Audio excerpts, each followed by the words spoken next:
I thought being born into a rich family meant life would be easy. Big house, expensive cars, family dinners that looked perfect from the outside. But the truth was very different. In my family, money didn't mean love. And I was the one person who seemed to have none. My name is Daniel Carter, and for as long as I can remember, my family treated me like I didn't belong. Like I was some kind of mistake. The strange part? I was my grandfather's favorite grandchild, and that fact alone made everyone else hate me. I didn't understand it when I was a kid. I just knew that every holiday, every birthday, every family gathering felt wrong. My cousins wore designer clothes and talked about their private schools. My uncles discussed business deals worth millions. My parents pretended everything was normal. And me? I was the quiet one sitting at the end of the table. The one nobody asked questions about. The one nobody cared to listen to. Sometimes my Aunt Rebecca would look at me with a fake smile and say things like, "Daniel is different. Different." That word followed me my entire life. Not talented like my cousin Mark, not ambitious like my cousin Laura, not impressive like the rest of them, just different. But my grandfather never treated me that way. To him, I wasn't invisible. I was important. His name was Arthur Carter. He built the Carter family fortune from nothing. Everyone respected him. Everyone feared him. But when he talked to me, he was just Grandpa. When I was 10 years old, he once told me something that stayed in my mind for years. He said, "Daniel, never trust people who only respect money. Those people have nothing else." At the time, I didn't fully understand what he meant. But years later, those words would make terrifying sense. Growing up in our mansion felt strange. Not because it was big, but because it felt cold. The walls were beautiful. The furniture cost more than most people's houses, but there was no warmth. My parents were always busy. My father worked for my grandfather's company, trying to prove he deserved it. My mother spent most of her time attending charity events and social parties. And the rest of the family? They competed with each other constantly. Who had the newest car? Who closed the biggest deal? Who made the most money? I didn't care about any of it. And that made me an outsider. When I turned 18, something happened that made everything worse. During a large family dinner, my cousin Mark laughed and said something in front of everyone. "Daniel is probably the only Carter who will never be successful." Everyone laughed, even my father. I tried to smile like it was a joke, but inside, something broke. The only person who didn't laugh was my grandfather. He slowly put down his fork, looked directly at Mark, and said something that silenced the entire table. "Careful, Mark." His voice was calm, but dangerous. Sometimes the person you underestimate the most is the one who surprises you. No one said another word after that. But from that moment on, the way my family looked at me changed. Not better, worse. Because now they believed something. Something I didn't even understand yet. They believed that my grandfather had plans for me, and in a family obsessed with money. That was a very dangerous thing. I didn't know it yet. But years later, when my grandfather would call everyone together to read his will, everything would explode. Secrets would come out. People would show their true faces, and the family that treated me like garbage my entire life would suddenly look at me very differently. But the worst part? The moment that started it all happened on a quiet Tuesday morning, when I received a phone call that made my hands start shaking. My grandfather's assistant spoke only 5 words. "Daniel, you need to come immediately." And when I arrived at the mansion, I saw something that made my stomach drop, because the entire family was already there. The moment I walked into the mansion that morning, I knew something was wrong. Not just wrong, terribly wrong. The house was silent, no music, no staff moving around, just a heavy feeling in the air. The kind that makes your chest feel tight before anyone even says a word. When I entered the main living room, I saw my entire family sitting together. My parents, my uncles, my aunts, my cousins, all of them. No one was talking, and when they saw me walk in, several of them exchanged strange looks, like they had been waiting for me. That's when I noticed the lawyer, a tall man in a gray suit sitting near the fireplace with a large, black folder on the table. And suddenly my heart started beating faster, because there was only one reason the family lawyer would be here. One terrible reason. My cousin Laura was the first one to speak. Her voice sounded fake and dramatic. "Daniel, you're finally here." Something about the way she said it made my skin crawl. I looked around the room. Everyone looked tense. Some people looked angry. Others looked nervous. And then my father stood up slowly. He walked toward me and put a hand on my shoulder, but there was no warmth in the gesture, only pressure. "Your grandfather passed away this morning." For a moment, I couldn't breathe. The words felt unreal. My grandfather, gone? Just like that? The room suddenly felt smaller. Memories started rushing through my mind. The afternoons we spent talking in his office, the advice he gave me when I felt lost, the way he always believed in me, even when no one else did. I felt something heavy in my chest, something painful. But before I could even process it, my Uncle Victor spoke, and his tone was already irritated. "Well, since Daniel is here now, we can finally begin." "Begin? Begin what?" I looked at the lawyer. He adjusted his glasses and opened the black folder slowly. "My name is Thomas Reynolds," he said calmly. "I was Arthur Carter's legal representative for over 20 years. The room stayed completely silent. Then he continued. "Mr. Carter left very clear instructions regarding the reading of his will. That's when something strange happened. Several members of my family glanced at me again. Quickly, nervously, like they were checking my reaction. I didn't understand why. The lawyer flipped to another page. Your grandfather wanted the entire family present when this document was read." He paused for a moment. Then he added something that made the atmosphere even heavier. "And he specifically requested that Daniel Carter must be here before the reading begins." The room suddenly exploded with whispers. My Aunt Rebecca leaned toward my uncle and muttered something under her breath.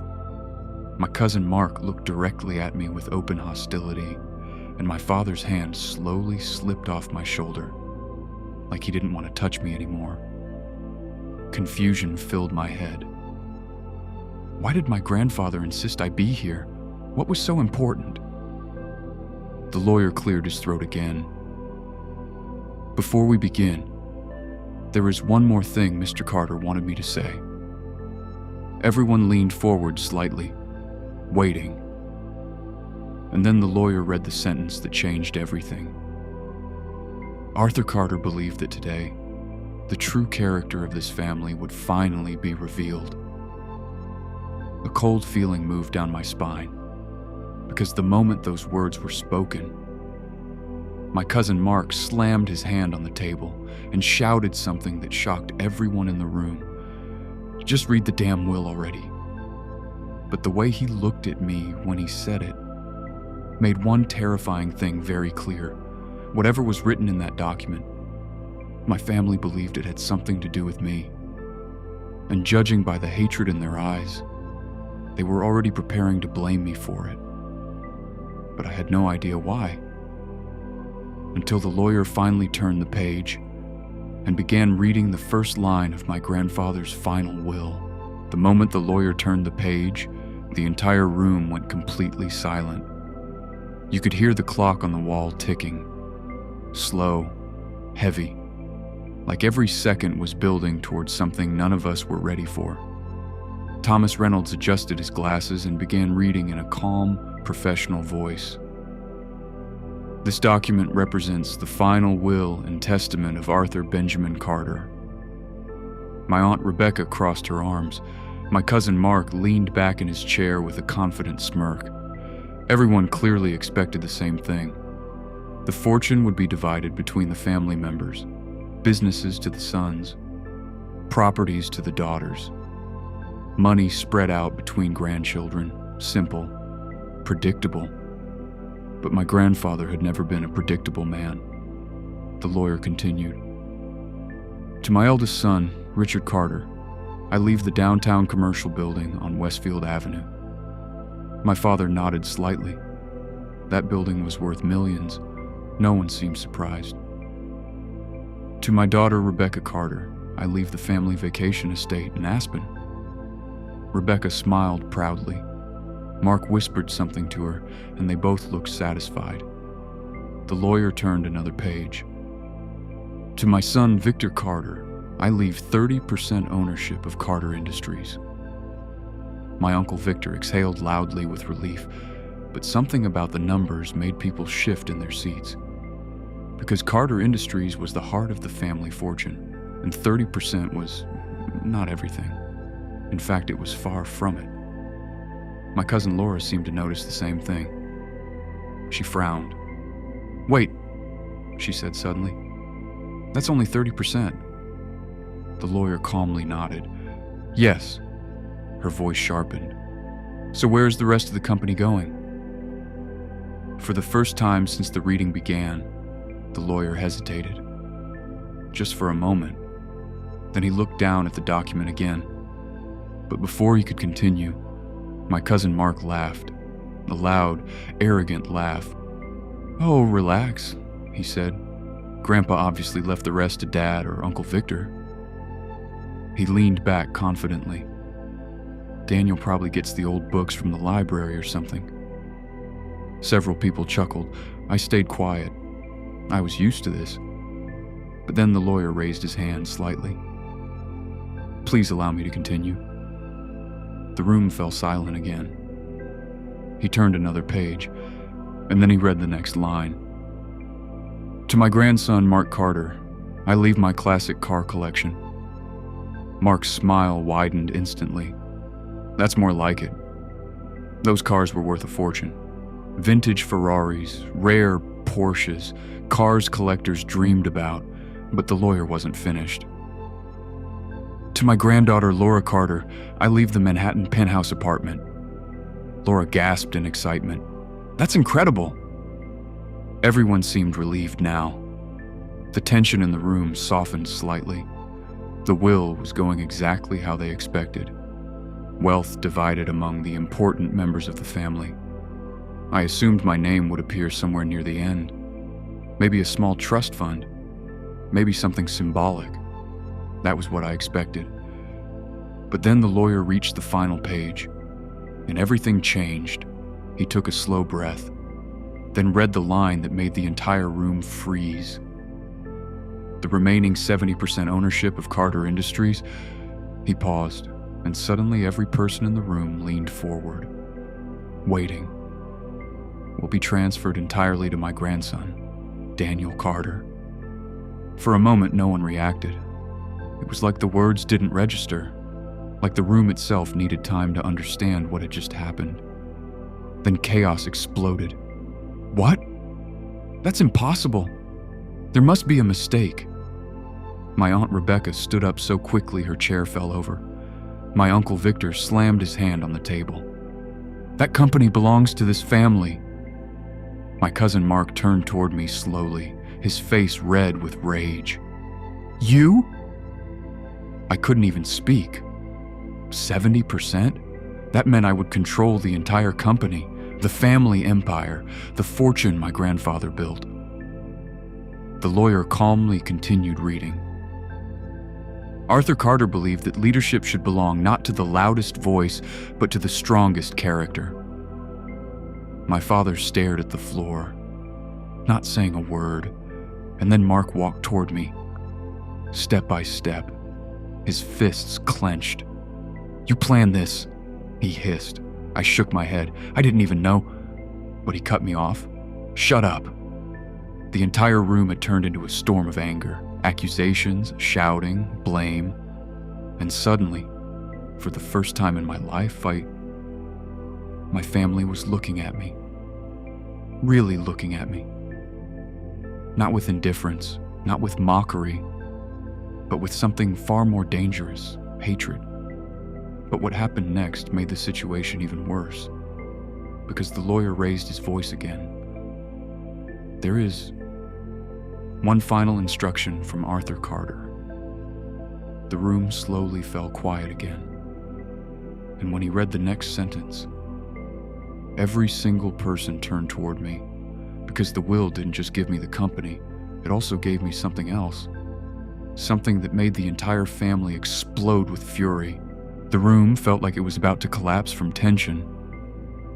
Everyone stared at the lawyer, waiting. Mark stood only a few feet away from me, breathing heavily like he was ready to explode. "Read it," my Uncle Victor demanded. "What else did he write?" The lawyer looked down at the final page. His expression was calm, but I noticed something strange, almost like he expected this reaction. Then he spoke. Arthur Carter included one final condition attached to the inheritance. A condition. The word alone made the room restless again. Rebecca crossed her arms tightly. "Oh, this should be good," the lawyer continued. "In order for Daniel Carter to officially receive the 70% ownership of Carter Industries." He paused. The silence felt endless. "He must serve as CEO of the company for 1 full year." Mark scoffed loudly. "That's it?" But the lawyer raised a finger. "I have not finished." Then he read the part that made the air leave the room. During that year, no other family member may interfere with company decisions, challenge authority, or attempt to remove Daniel Carter from his position. Victor slammed his fist on the table. "This is ridiculous!" Rebecca looked furious. "You're telling us he gets the company and we're supposed to sit quietly while he runs it?" The lawyer nodded. "Those were Mr. Carter's exact instructions." Mark began pacing the room like a caged animal. "This is insane," he muttered. "He doesn't know anything about business." Laura added quickly, "He's never even worked at the company." I wanted to speak, to explain something, but honestly, my mind was spinning, because they were right. I had never worked at Carter Industries. I had never asked for any position. In fact, I had spent the last 5 years doing something my family considered embarrassing. I was a school teacher, a simple high school history teacher. When my cousin Mark found out years ago, he laughed for 10 minutes straight. "A Carter working for a salary?" he had said. "Pathetic." And now, according to the will, I was supposed to run the entire family empire. My father finally spoke for the first time since the reading began. His voice was quiet, cold. "You manipulated him." I looked at him in shock. "Dad, I swear I..." But he interrupted me. "Don't call me that right now." Those words hurt more than anything Mark had said, but the lawyer continued calmly. "There is also a second clause." Everyone groaned. "What now?" Rebecca snapped. He read directly from the page. "If Daniel Carter successfully runs the company for 1 year," my Uncle Victor leaned forward, "then the 70% ownership becomes permanent." Mark's eyes widened. "And if he fails?" The lawyer didn't hesitate. "If Daniel Carter resigns, is removed, or fails to perform his duties within that year?" He turned the page slowly. "Then the entire 70% will be donated to multiple national charities." The room went completely silent again. Charities? Not the family, not the company executives, charities. Victor looked like he might faint. Rebecca whispered, "He wouldn't dare." But we all knew the truth. My grandfather absolutely would dare. Mark suddenly started laughing again, but this time the laugh sounded cruel. "Well, that's perfect," he said. He turned to me with a cold smile. "Because there's no way you survive a year." Laura nodded immediately. "The board will destroy him." Victor added darkly, "The investors will panic." Rebecca smirked, "And the media will eat him alive." My father still hadn't looked at me. Not once. Then Mark stepped closer again, only inches away now. "You know what's funny?" he said quietly. "You spent your whole life being the weakest Carter." His voice dropped even lower. "And now Grandpa expects you to run the empire." He smiled slowly. "Good luck." Then he whispered something that made my stomach tighten. "Because starting tomorrow, we're going to make sure you fail." And suddenly I realized something terrifying. My grandfather hadn't just left me the company. He had dropped me directly into a battlefield, and every single person in this room was already planning how to destroy me. For a long moment, no one spoke. The room was filled with anger, whispers, and the quiet sound of people breathing through their teeth. My entire family looked at me like I had just stolen something from them. Something they believed was already theirs. Mark leaned against the table, staring at me like a predator watching weak prey. "You won't last a month," he said. Victor nodded slowly. "The board of directors will never accept him." Rebecca added with a sharp smile, "Investors trust experience, not school teachers." Laura laughed quietly. "Imagine the headlines. Carter Industries run by a history teacher." Their words were meant to crush me. And maybe a year earlier, they would have. But something inside me had started to change. Because while they were shouting and insulting each other, I noticed something strange. The lawyer. Thomas Reynolds wasn't surprised by any of this. Not by the anger, not by the threats. He simply closed the folder and looked at me calmly, almost knowingly. And then he said something that shifted everything. "Mr. Carter also left a private letter for Daniel." The room exploded again. "A private letter?" Rebecca snapped. "That's not fair." Victor slammed his hand on the table. "Everything should be shared with the family." But the lawyer shook his head. These were Mr. Carter's instructions. He reached into the folder and pulled out a sealed envelope. My name was written on the front in my grandfather's handwriting. Seeing that familiar handwriting made my chest tighten. For a moment, I didn't move, but Mark stepped forward again. "Open it," he said coldly. I took the envelope slowly. My hands felt heavier than usual.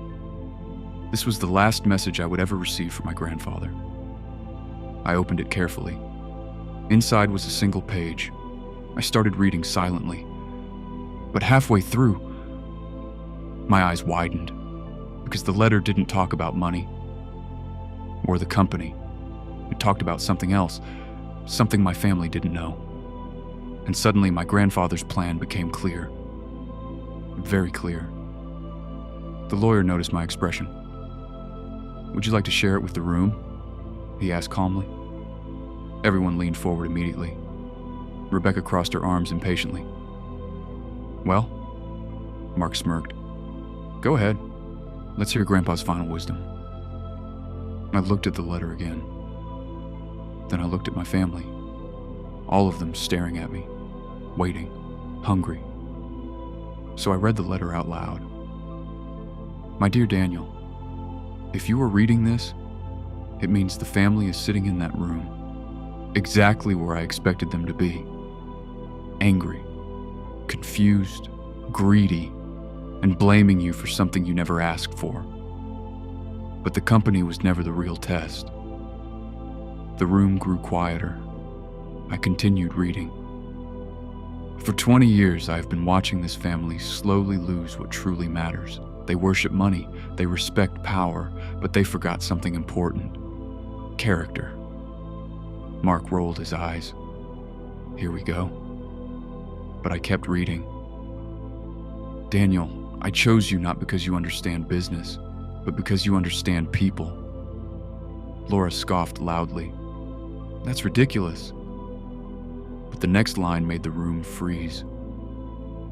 For the past 5 years, Daniel has been secretly volunteering his salary to support education programs for underprivileged students.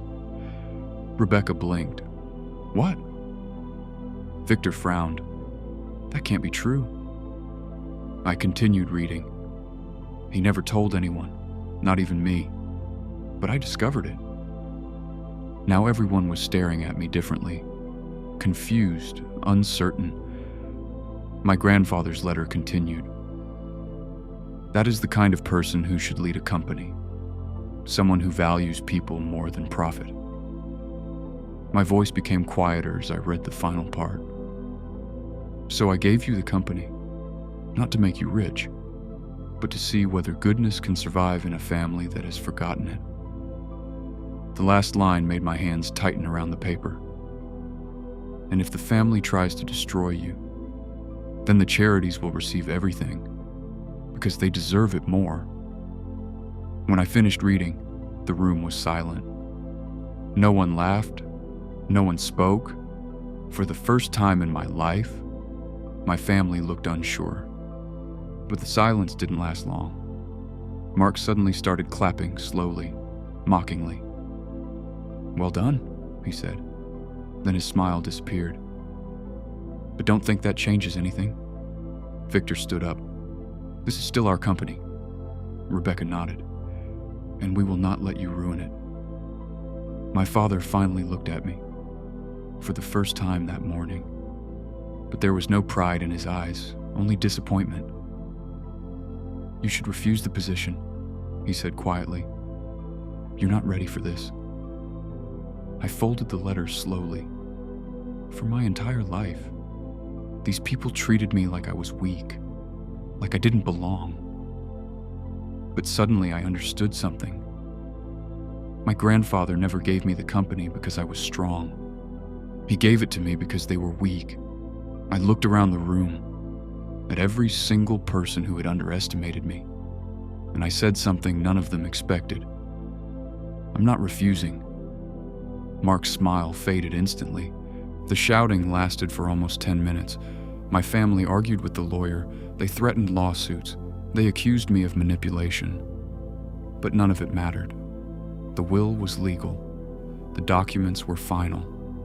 And the position of CEO now belonged to me. Eventually, the lawyer packed his folder and stood up. The first board meeting will take place tomorrow morning, he said. Then he looked directly at me. Mr. Carter, you should prepare. Prepare. That word echoed in my head long after everyone left the mansion, because deep down, I knew tomorrow would be war. But something unexpected happened during that year. Something none of them predicted. On my first day as CEO, the board of directors looked skeptical. They expected an inexperienced teacher, someone nervous, someone easy to control. But they didn't know something about teaching. When you stand in front of 30 teenagers every day, you learn how to handle pressure. You learn how to speak clearly. And most importantly, you learn how to listen. Instead of pretending to be a business genius, I did something simple. I asked questions. I listened to employees. I met with department managers. I walked through offices and factories. Within weeks, I started noticing problems the executives had ignored for years. Overpaid consultants, wasteful spending, projects designed only to impress investors instead of helping customers. When I began fixing those issues, something surprising happened. Profits increased, employee morale improved, and the board slowly stopped doubting me. But my family didn't stop trying to sabotage me. Mark spread rumors about me in the industry. Victor tried to convince investors that I was destroying the company. Rebecca contacted journalists hoping for a scandal. Every week brought a new attack, but every time, the results spoke louder. By the 6th month, Carter Industries had its most profitable quarter in 10 years. By the 9th month, the company announced a massive education scholarship program, the same program my grandfather mentioned in his letter. And something else changed too. Employees began supporting me. Managers respected my decisions. Even the board members started defending me. But the real moment came on the final day of that year. The entire family gathered again in the same mansion. The lawyer returned with the final documents. My grandfather's condition had been fulfilled. 1 full year as CEO. Successful, stable, and profitable. The lawyer looked around the room. Then he spoke the words everyone already knew were coming. The 70% ownership of Carter Industries is now permanently transferred to Daniel Carter. No one shouted this time. No one argued, because the numbers didn't lie. The company was stronger than ever. Mark sat quietly. Victor avoided looking at me. Rebecca looked furious but defeated. My father stared at the floor again. But before the meeting ended, I said something unexpected. I want to add something. Everyone looked up. I stood slowly. My grandfather believed this family had forgotten what really matters. The room stayed silent. But I don't want revenge, I continued. I want something better. I looked at each of them. One condition. Mark frowned. What condition? I smiled slightly. Anyone who wants to stay part of this company, I paused, has to earn it. No more automatic positions, no more family privilege, only real work, real results, the same rules everyone else follows. No one answered. But for the first time in my life, I wasn't the invisible one at the table. And as I looked around the room, I realized something strange. My grandfather hadn't just given me the company. He had given me the power to change the family forever.